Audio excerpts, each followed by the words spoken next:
Eu não sei se vocês já viram, alguns já terão visto o filme O Napoleão, né? O filme aí sobre o Napoleão e a Josefina, né? Na verdade, acho que o filme é mais sobre a Josefina do que sobre o Napoleão. Fui ver e parece que o filme deveria se chamar Josefina e não Napoleão. O papel dela é bem mais rico, me parece, no filme. O filme tem coisas boas, outras menos, me pareceu. Mas não quero tanto falar do filme, mas, claro, o filme nos coloca aí numa época, ele, em termos de visual e de atmosfera, é interessante. Então, nos ajuda a pensar o que era essa era da Revolução Francesa, depois a era napoleônica. Né? E a gente pode ver nessa época, e também nas guerras napoleônicas, na sua conclusão, talvez uma batalha também entre dois modelos de sociedade e dois modelos de economia, dois modelos de Estado. Nesse sentido, o Napoleão representa, não necessariamente o Malthus, mas ele representa o Estado, a confiança, e não só a confiança, a convicção de que o Estado é tudo e que as pessoas, de alguma maneira, devem a sua vida ao Estado, e o Estado é a fonte da riqueza, a fonte do poder, a fonte do bem-estar. Napoleão, claro, ele se afasta daquele terrorismo da Revolução Francesa, mas ele, inclusive, expande um pouco o aspecto estatizante e centralizante da Revolução Francesa. Enquanto, no mesmo momento, a Inglaterra estava vivendo justamente a sua revolução industrial, que é uma revolução feita não pelo Estado, né, mas pelos produtores individuais e independentes, né, com determinada, claro, garantia militar por parte do Estado, mas é um modelo completamente diferente. O Estado é aquele que, na emergência, promove e provê segurança, defesa, proteção, mas não o orientador da economia e da vida das pessoas. E a Inglaterra está ganhando uma extraordinária, naquele momento, uma extraordinária prosperidade com isso. E esses dois mundos aqui se chocam ali na epopeia napoleônica, né? Napoleão, de certa forma, ele consegue reunir todo o continente europeu em torno do dogma estatal, à força, mas também com base em tradições de outros países, enquanto que a Inglaterra, né, adota uma outra linha, e a vitória da Inglaterra, de certa forma, é a vitória do modelo do mercado, do modelo capitalista. A Inglaterra em Waterloo, então, é um momento fundamental nessa disputa, vamos dizer assim, entre o Estado e a sociedade civil, né? E Waterloo é uma vitória da sociedade civil representada pela Inglaterra. A gente tende a torcer, muitas pessoas, né? Não sei se todo mundo, a gente muitas vezes tende a torcer pelo Napoleão, porque ele é o herói romântico também, né? Ele é o herói romântico. Você vê que ninguém sonha em ser Wellington, né? Wellington é um nome bacana, né? Que as pessoas dão para o filho. Wellington, mas ninguém sonha em ser Wellington, ninguém sabe quem é Wellington, o general que derrota Napoleão. Muita gente sonha em ser Napoleão. Poder absoluto, poder agressivo, também poder romântico de construir algo a partir do nada, mas no Estado, né? Tanto que Napoleão, ele, de certa forma, cria uma forma de Estado, o Império na França.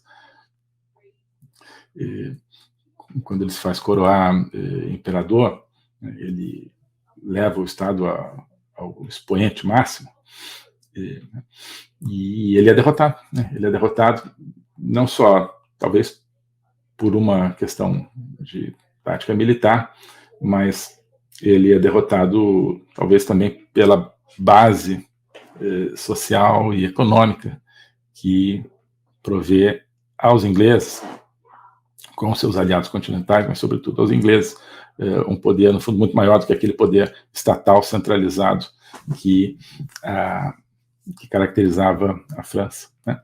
Então, Waterloo é esse embate, vamos simplificar um pouco e ver dessa maneira. E com a vitória dos ingleses em Waterloo, realmente o mundo entra numa era com todos os problemas da sociedade industrial, mas entra numa era, né, confirma que aquela era que estava começando de uma prosperidade crescente. Se Waterloo tivesse ido no outro sentido, se Napoleão tivesse vencido e se tivesse recomposto o seu império continental, cobrindo, né, desde Portugal até a Rússia, se tivesse triunfado na sua política de bloqueio continental, sufocando o Reino Unido, e tivesse, de alguma maneira, influído em mudar o modelo de sociedade e de política no Reino Unido para um modelo napoleônico, o mundo provavelmente não teria conhecido esse crescimento de bem-estar, que se deve não ao Napoleão, não ao Wellington, né? Não é porque o Wellington ganhou, não é porque o rei da Inglaterra, não é por isso, né? Isso se deve ao mercado, né? Esse aumento da produtividade. É claro que o mercado não apela ao sentimento heróico, porque a pessoa quer ele ser, né, o vencedor. Então, o Napoleão é o herói com a espada na mão, vai lá, que conquista. O mercado não, o mercado são dezenas de agentes ali, né, produzindo e comerciando, não tem esse apelo, mas é ele que cria prosperidade, e não o Estado, seja na sua forma militarista daquela época, seja na sua forma politicamente correta de hoje, né? O Estado é essencialmente o mesmo nessas duas épocas. Naquela época, o Estado era fundamentalmente, a epítome do Estado era o seu exército, né? Sua força militar, conquistadora, vencedora. Hoje, a epítome do Estado é a sua burocracia, né? Muitas vezes seu aparato de justiça e dita justiça, né? Seu aparato judicial e policial e seu aparato de censura, ou seja, todos os aspectos do controle sobre a vida dos cidadãos, né? Naquela época, a justificativa era a conquista, a glória.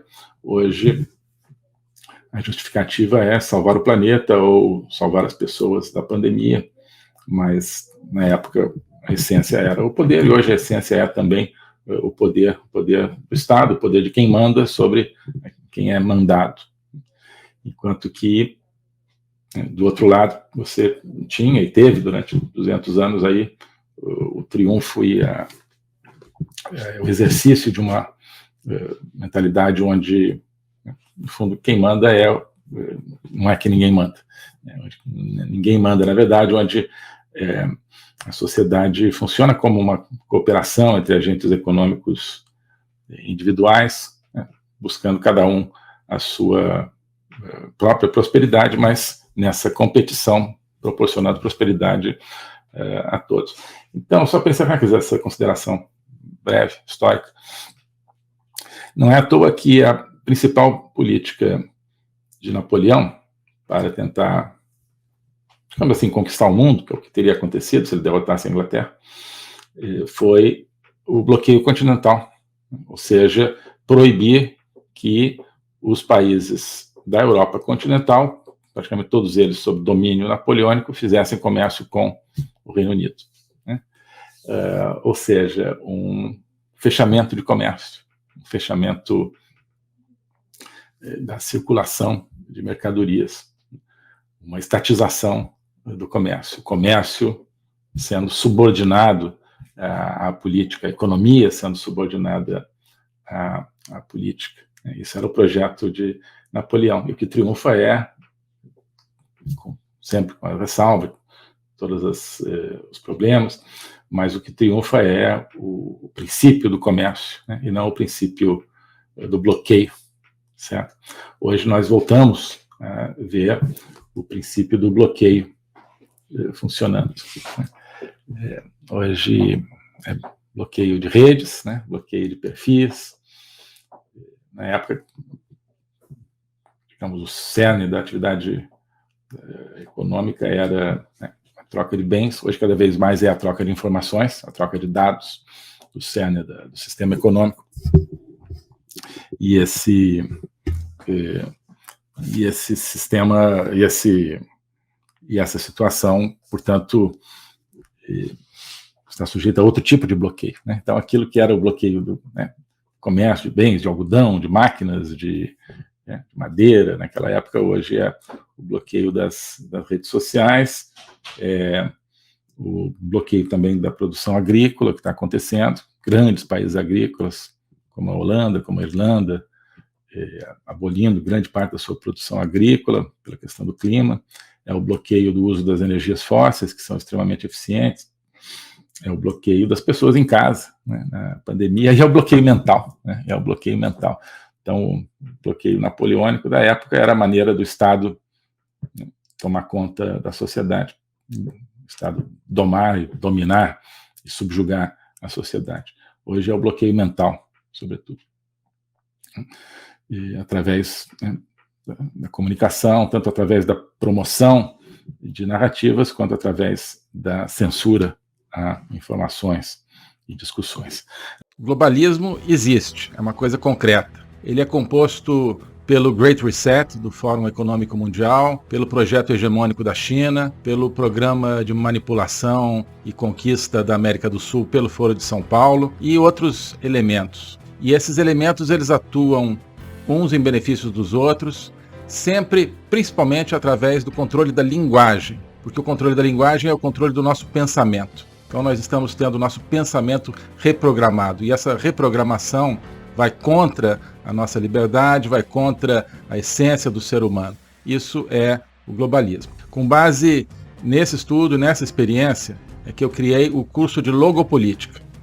Toda semana eu dou aulas sobre geopolítica, literatura, filosofia, cultura de um modo geral, tudo isso em conjunto formando um espaço de conhecimento que eu denomino a logopolítica, para nós não apenas entendermos a ameaça do globalismo, mas podermos nos contrapor a ela. Se você quiser entrar nesse projeto de conhecer o globalismo e enfrentar o globalismo, clique aqui